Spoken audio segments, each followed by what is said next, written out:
Well, thank you very much, Jason. Thanks to CSIS and to Fraser more broadly for putting this together.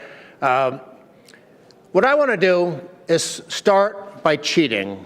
I'm here to talk about tax, but I want to put up one slide on demographics. This one is maybe a little bit wonkier than what Russ was showing, but it gives you data for 2015, 1975, and 2050.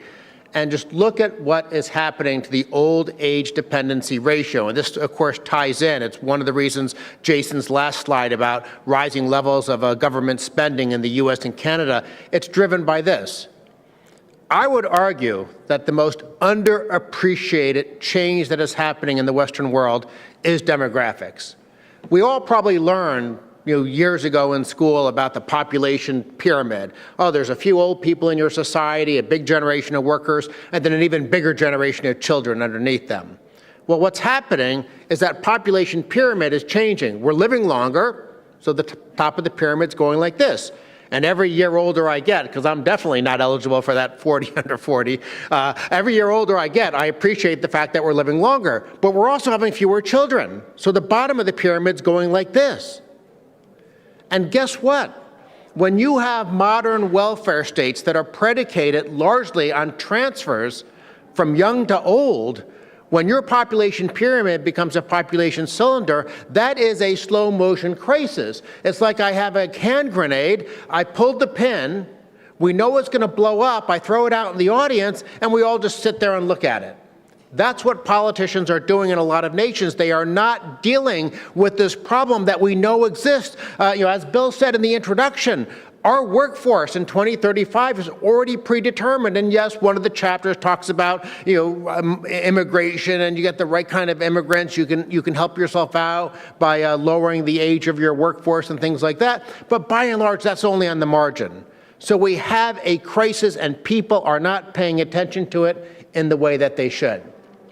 I have three simple propositions. And by the way, I had the simplest job of anybody on this book because some of these principles of taxation are so well established and so clear, and they are things that we should be doing even if we didn't have a demographic problem. But the fact that we have a demographic problem makes it all the more important. What are my propositions? Simple. Economic growth is a function of the quantity and quality of labor and capital. Marxists even think that. Socialists think that. Now, they might think the government should do the saving and the investing, which is a little bit silly, but all economic theories agree on sort of these fundamental principles about how you get more economic growth. What makes entrepreneurship critical, and this is what, if you read the book, Robert Murphy's first chapter especially, if you read the book, the economics profession actually didn't do a very good job of explaining entrepreneurs. Entrepreneurs are in effect the chefs, and the labor and capital are the ingredients, and you need a good chef to mix those ingredients together. And that role of the entrepreneur was underappreciated. You did have that history of people like Kirshner and Schumpeter, but then I think it was sort of forgotten for a long time, and now it's coming back. But the part I want to focus on in my presentation is the role of the tax code.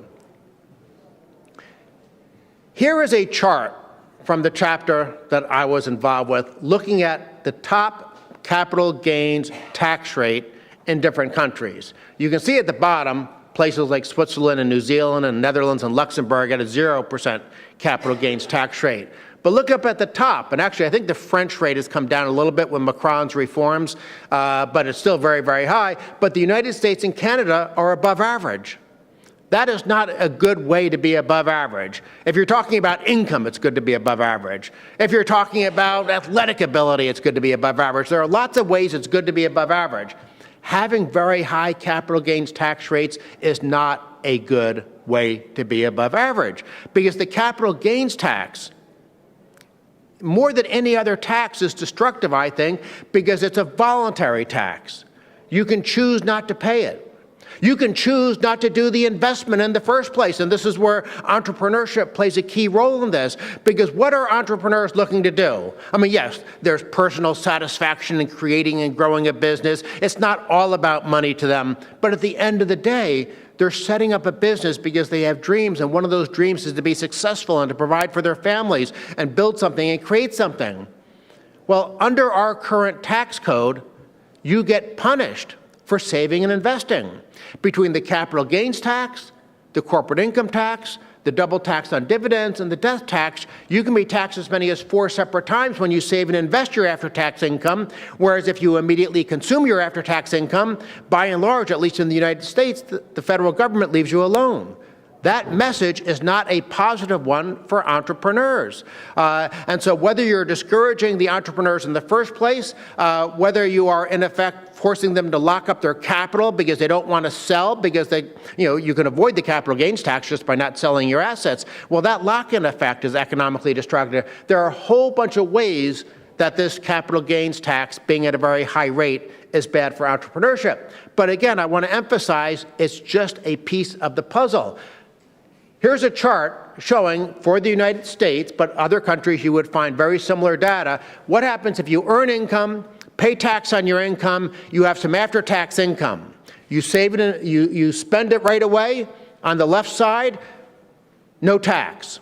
On the right side, as I already indicated, you have all these additional layers of tax. Now, by the way, you don't necessarily get hit by all of them. If you invest through an IRA or 401k, you get protected from double taxation. If you set up trusts and things like that, you can protect yourself from the death tax. And there should be one additional layer of taxation because when you save and invest, you're creating future income. So yes, one layer of additional tax would be appropriate, but under our current tax systems in developed nations, we punish saving and investing. Why do we do that? Because who saves and invests? Rich people.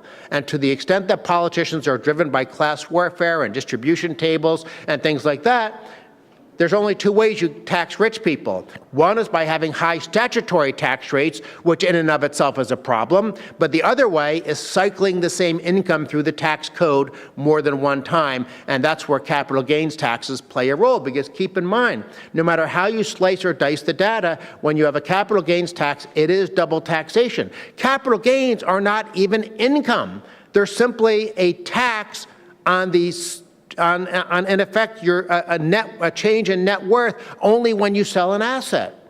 So if your existing wealth goes up and you're taxed on that, that obviously has nothing to do with the amount of income that you're earning in any given year. And this gets into the whole theory of Haig-Simon's income taxation versus what's called consumption-based taxation. And the public finance literature, I think, is very, very strong and very, very rich on the superiority in terms of economic growth and incentives if you have consumption-based taxation. So this looks at all the double taxation in the current system. Remember, we just looked at capital gains tax rates. Now let's look at just the combination of corporate income taxes and capital gains taxes. Again, this is another chart that we have in the chapter. Now, this is as of July 1st, 2016. On that terrible day, the United States was number 1 in this very, very bad variable. Now, we have, since that time, lowered our corporate tax rate from 35% to 21%. So that's going to bring us down, actually, I think by the back of the envelope calculations I was doing, because this is from an OECD publication, but I assume that the way they did the calculations, the U.S. now would be slightly below Canada and Australia. So Jason, we have a lower combined tax burden on new investment, because that's in effect what this table is showing. What is the combined tax burden on new investment, which of course is tied in to what are the incentives for entrepreneurs to mix labor and capital together in ways that generate growth for our economy and income for them. Entrepreneurs, of course, are not necessarily motivated by generating growth for the overall economy. They're looking at creating and building something for themselves, and so the monetary factors do matter a lot. I do like Singapore down at the bottom there. I assume if Hong Kong was on the list, it would also be right at that level as well. Switzerland, you see some of the good growth economies in the world that they have a more sensible approach on this issue. But here's the simplest way of describing it. Sometimes when I'm up on Capitol Hill and I'm talking to politicians, if I show that flow chart with all the levels of double taxation, or if I show a table with dozens of countries, politicians, their eyes glaze over. They just don't have the attention span. So I tell them to imagine that their job was running an apple orchard. And so they buy the land, they buy the saplings, they plant the saplings, they tend the saplings, eventually the trees mature and they start to bear fruit. And I ask them, imagine now after all that sacrifice, setting that money aside, tying it up in this apple orchard, you now have to harvest some apples. What's the best way to do it? Do you chop down the tree or do you pick them from the tree? Even a politician understands that, wait, if I chop down the tree, it's easier to pick up the apples, but then I won't have any apples next year. In this analogy, the tree is capital, the apples are income. If you have to, and of course I don't even like taxes on income, but if you have to tax something, tax the apples, do not tax the tree. Now technically, under current Western tax systems in the US, Canada, UK, Australia, we don't chop down trees, but we saw branches off the tree. So it's the same principle, just not as dramatic as what I'm showing in this slide. But I do like this slide because it is helpful for simple-minded audiences like policymakers to understand. It was too simple to put in the book because Jason's much too academic for this kind of simple explanation. But I do think it helps to get the point across that we shouldn't be punishing entrepreneurship. I don't want to subsidize it, but I want the tax system to at least be neutral or relatively non-destructive so that we can get the growth to compensate for the demographic factors, which, as I said at the beginning of my presentation, it is the underappreciated crisis of the Western world. With that, thank you very much.